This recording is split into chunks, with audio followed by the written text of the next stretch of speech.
미국의 안보와 전 세계의 자유를 위해 미국이 그린란드를 소유해서 통제하는 게 절대적으로 필요하다. 이렇게 주장을 이게 참. 했어요.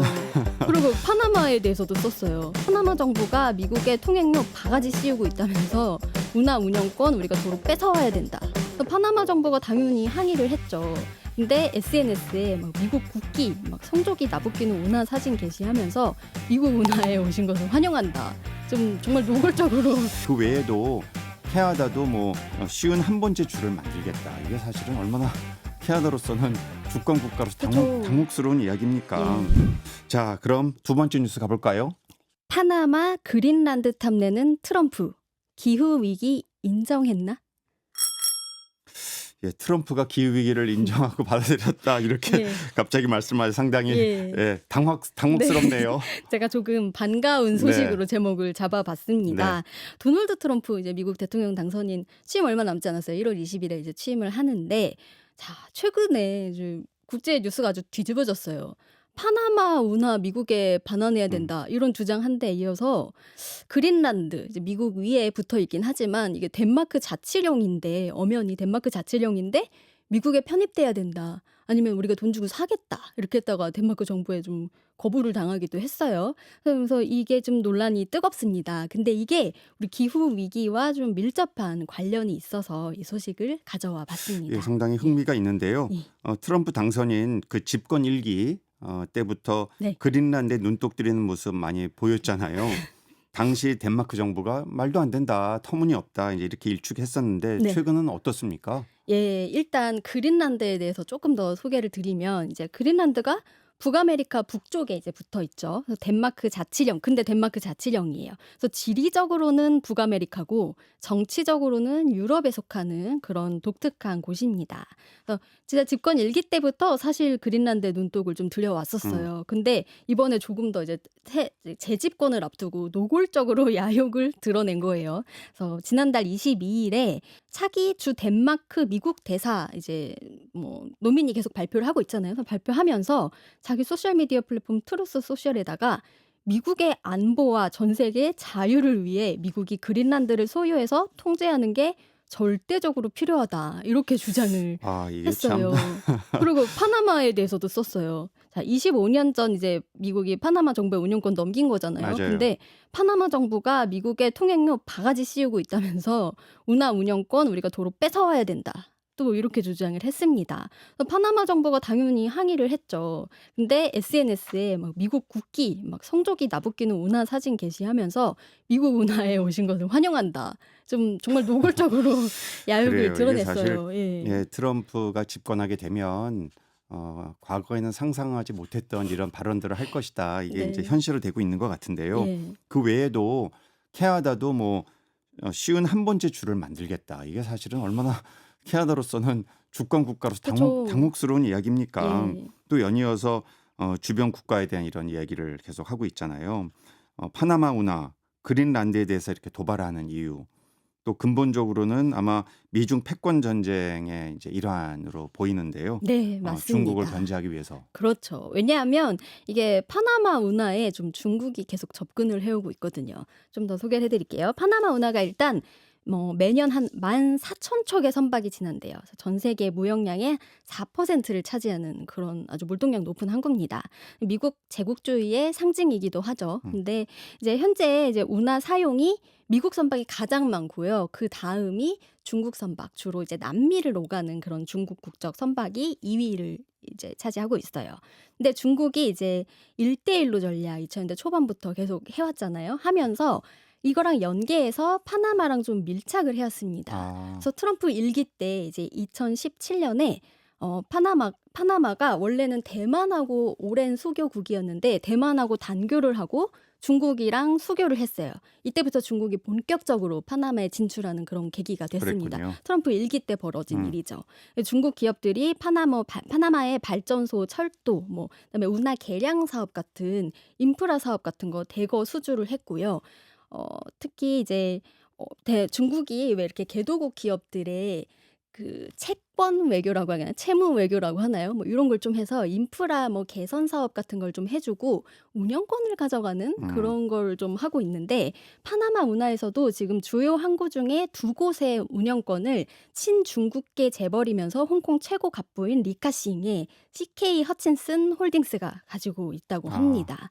그리고 중국의 산둥성의 란차오 그룹도 이 파나마 운하의 마르가리타 컨테이너항 개발에 10억 달러를 또 투자한 상황이에요. 나중에 뭐 운영권을 어떻게 될지도 모르는 네. 상황이죠. 예. 그린란드 얘기도 해 주세요. 예, 어떻게 보면 네. 미국이 이제 파나마에 대해서 조금 위기감을 가질만 음. 합니다. 그다음에 그린란드도 마찬가지예요. 네. 그린란드도 최근에 이제 그린란드가 사실 좀 떠오르고 있어요. 우리나라에서도 굉장히 주목을 하고 음. 있잖아요. 이 기후변화 때문에 그린란드의 한 80%를 덮었던 얼음이 녹으면서 이게 물길이 열릴 뿐만 아니라 그 안에 히토류, 리튬 이런 게 매장이 돼 아 있었는데 이게 우리 중요하죠. 예, 앞에서 살펴본 전기차의 중요한 그런 그럼요. 원료잖아요. 예 배터리 예, 그러다 음. 보니까 이 상당량의 히토류에 눈독을 들이는 국가가 많아졌습니다. 굉장히 지정학적 유충지가 되고 있는 거예요.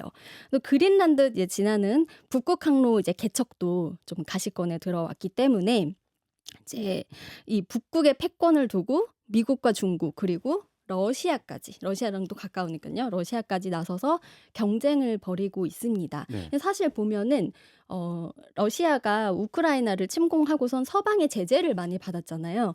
그러면서 이 북극 항로를 더 개발을 한 게 있어요. 거기에 속도를 많이 내면서. 그래요. 그래서 이 그래서 중국 예. 러시아에선 이거를 얼음 실크로드, 아, 아이스 실크로드 이렇게 예, 이제 부르면서 신항로로. 신항로죠. 예, 여기서 이제 많은 물동량을 소화하겠다. 예. 왜냐하면 자꾸만 얼음이 녹으면서 배가 다닐 수 있는 일이 그러니까 결국 기후 변화와 이제 맞아요. 밀접한 관련이 생기는 거죠. 맞습니다. 그래서 중국 같은 경우에는요, 지금 작년 8월에 중국의 뉴 시핑 라인이라는 그 해운사의 컨테이너 신신하이 2호가 이제 베링 해협이라고 하는 러시아 동쪽이랑 알래스카 서쪽 그 사이에 있는 베링 해협을 통과한 사실이 알려졌는데요. 새로운 항로가 자꾸 열리고 있는 거예요. 같은 달도 초에, 그러니까 작년 8월 초에 중국 수저우시 타이창항에서 출발한 신신하이 1호라는 이제 중국 국적기가 또 북극 항로를 타고 유럽으로 항해를 한 거예요. 그러니까 서방 국가들이 놀랄 수밖에 없어요. 왜냐하면 그 제재로 인해서 지금 그 북극 항로 쪽은 중국이랑 러시아만 이용을 하고 서방 국가들은 이용을 할 수가 없는 상황이거든요. 사실 북극 항로가 유충지가 되면서 우리나라에서도 사실 북극 항로를 통한 그런 물류 개발에 굉장히 좀 관심을 기울이고 있잖아요. 네. 전 세계가 주목을 하고 있는 상황에서 여기를 지금 중국이랑 러시아가 선점을 하려고 하니까 뭐 트럼프 당선인 입장에서는 가만히 두고 볼 수가 없다. 이게 참 이렇게 보는 것 같아요. 아이러니컬하다고 느끼는 게 예. 그린란드가 북극과 남극과 더불어 세계 3대 예, 빙하거든요. 그런데 예, 기후 변화가 계속 지속되면서 여기에 얼음이 녹아 맞아요. 녹고 그러면서 항로가 만들어지고 근데 또 그 항로를 이용해서 네. 어떤 국가적 영향력을 키우려고 하는 이런 패권의 맞아요. 흐름들이 나타나고 예, 심지어 거기 히토류도 또 매장돼 있다는 게 네, 확인하면서 그걸 또 확보하려고 하고 예, 한쪽에선 기후 변화 때문에 이런 피해가 나타나는데 네. 한쪽에서는 그걸 가지고 또 경제적인 이득, 누군가는 지정학적 예, 이득을 또 취하려고 하는 모습들을 보면서 참 인류가 이런 어떤 흐름에서 어떻게 우리가 벗어날 수 없는 건가 하는 생각을 또 하게 됩니다. 적응의 동물인가요? 네, 자, 이게 참 기후변화로 지금 패권이 바뀌게 생긴 그런 네. 상황이잖아요.